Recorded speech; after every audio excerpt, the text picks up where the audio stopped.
Another day dawns at Perry Court, but this is no ordinary farm. In fact, there's something a little magical about the place.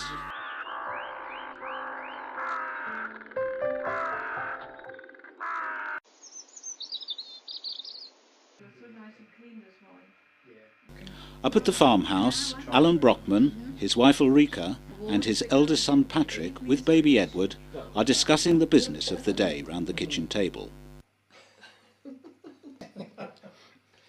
That we share it, all right? You can't make a noise because the mouth is so full. Perry Court Farm runs to 200 acres set in rolling countryside just outside Canterbury in Kent, with vegetables, cereals and a beef herd. Alan Brockman took the farm over in 1953. It became completely biodynamic in 1976. This holistic way of farming is described as beyond organic and is seen as being spiritual without being wacky. One great advantage of this sort of farming is that it's virtually self-sufficient. All organic farming, and especially biodynamic farming, is really sustainable farming in the sense that you are not importing materials and substances from outside, or at least only to a minimal extent.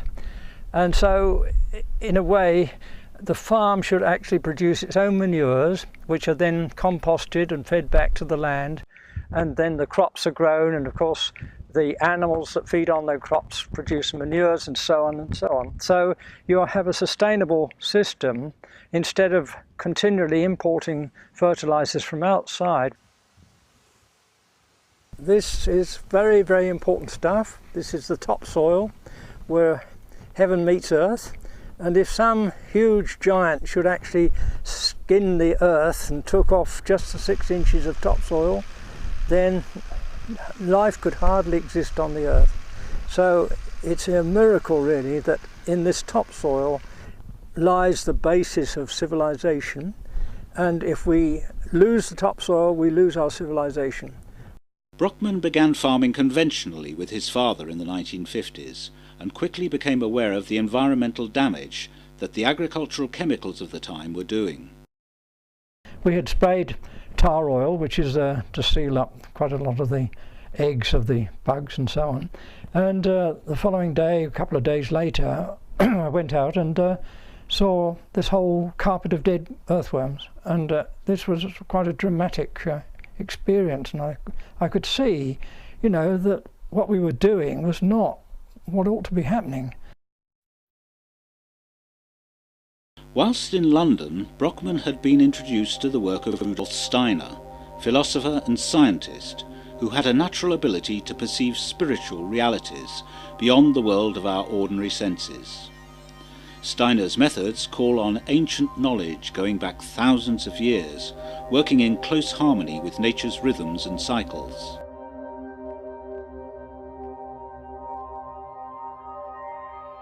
Steiner's biodynamic principles, which form the basis of much of today's organic farming, produce food that is full of vitality and deeply nourishing. Alan Brockman's first biodynamic crop was apples, and he found a ready market for them with mentally handicapped children.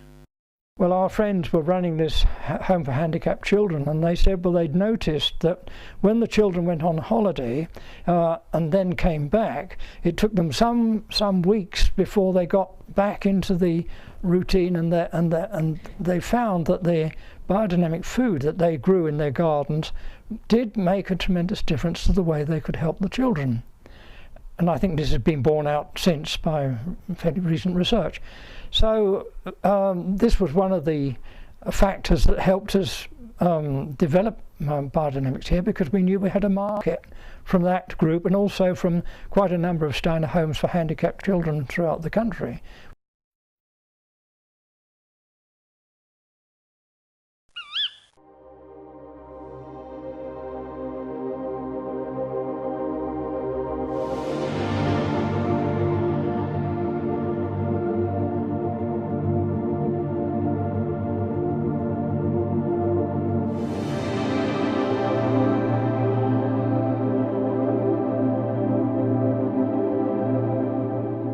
In his 1924 book Agriculture, Steiner talks about the mysterious influences of the planets and the cosmos on plant life, and how agriculture should be governed by them. But is this really a practical basis for farming today? Every farmer has to take notice of the seasons of spring and autumn. Many growers will also take notice of the daily rhythms of the cutting their lettuce in the morning and sowing seeds in the afternoon. We know the effect of monthly cycles on women and so on. There are many things that we take for granted which are actually determined by the seasons and by the course of the sun around the earth around the sun and so on, and also by the moon. It's known in lunatic asylums, because they were under the influence of Luna, that the things were worse at new moon and full moon.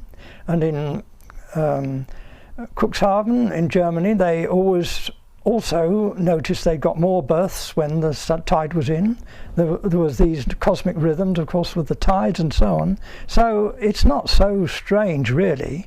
Maria Thun, who's been doing a lot of work on biodynamic work in connection with the rhythms of the moon, over 40 or 50 years she's been doing this work, and shown quite conclusively that there are definite effects. She's also shown, when there are certain relationships, certain angular relationships between planets, that there are definite effects on the plants. And I think also in shortwave radio communications, it was found that when, I think it was Jupiter and Saturn were at 90 degrees quadrature, that shortwave radio communication was influenced. So it's not so crazy as it might appear at first sight. There are these rhythms. And even in the biblical times, there were people who were looking, as it were, to the heavens for information as to what to do on the land. And we go back right to Zarathustra in the Persian epoch, when the first cultivations began. And then in the time of the pharaohs and so on, we've got the story of Joseph, who came and was actually made head of agriculture, in a sense, in Egypt, which for a very backward group of people from which he came, it was a startling development. And it was really because he had the spiritual powers and the powers of perception. And this coat of many colours, of course, was an aura which was able to be seen by a lot of people in those days. And the Egyptian initiates, the priests there who were spiritually aware, they recognised what he was, what he had, and so they put him in charge of the agriculture. And he was able, of course, to interpret Pharaoh's dreams of the 7 lean years and so on. And so, in a way, it was not so out of the ordinary for spiritual knowledge to be used for agriculture.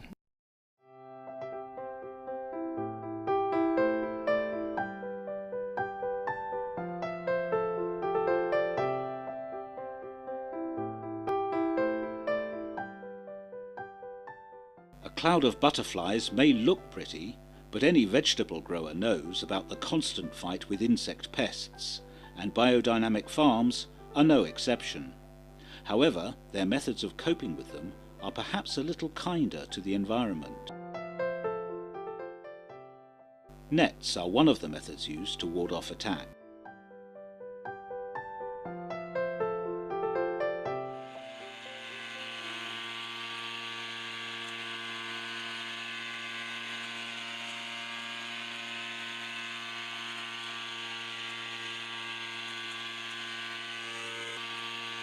Sometimes spraying has to be resorted to. Here, Alan Brockman is using BTB, an eco-friendly bacillus. It controls caterpillars and nothing else. It's quite specific to the gut of the caterpillar. So it's approved by the organic movement as an approved control method for caterpillars, and especially, of course, as you see with the cabbage white butterfly, it's quite a problem. It's here where Alan Brockman mixes the natural preparations which are special to biodynamic farming. Very small amounts of something will have big effects.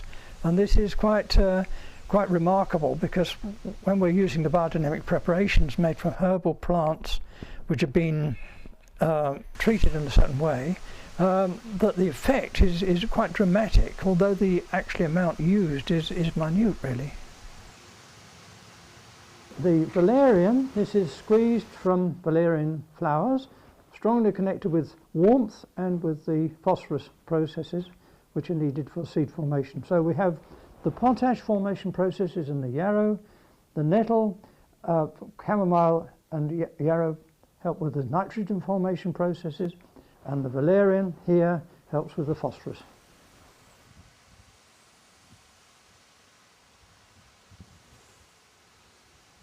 Cows' horns are filled with manure or silica quartz and buried for several months.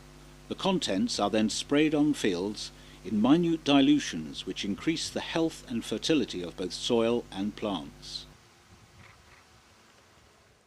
Many baby food manufacturers use organic ingredients. Restaurants are seeking out organic suppliers, and most supermarkets feature selections of organic produce. Britain's organic food industry is booming, partly fired by public concern over conventional farming methods. Issues such as pesticide residues, genetic modification, food additives and BSE, though this has never been a problem at Perry Court. We hope we will never get a case of BSE. There hasn't been a case known in any organic farm where the animal's been bred on the farm. In the 20s, Steiner said that if you fed offal or meat to ruminants, to cows, which are naturally, of course, vegetarians, they would go mad. An ox would go mad if you fed it on that sort of diet. And that's exactly what did happen. It's actually a browsing animal, the cow, not just grazing, it's browsing. Its natural habitat is the edge of the forest and so on. So we're trying to provide the sort of environment and diet that would allow it to be as naturally fed as possible. Organic farming is still labour intensive, and sometimes hand weeding is the only answer.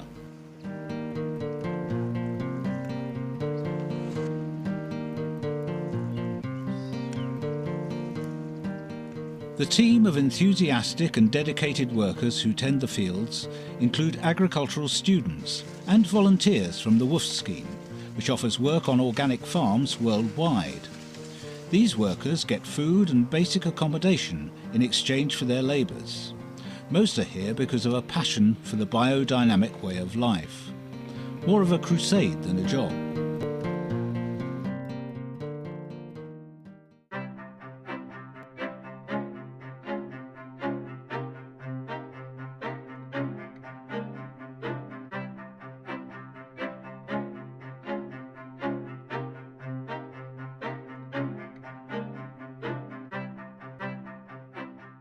It's Thursday morning and the vegetables have to be gathered in and got ready for market. Over the past 5 years, vegetable production at the farm has increased tenfold and is now one of the largest suppliers of biodynamic vegetables in the UK.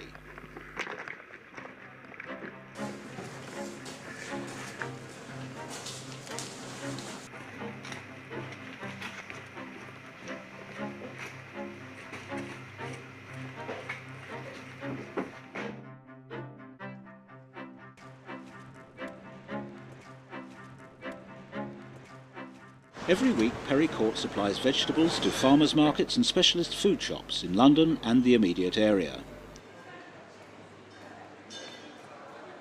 Locals can also subscribe to a box scheme and every week receive a box filled with the freshest seasonal produce.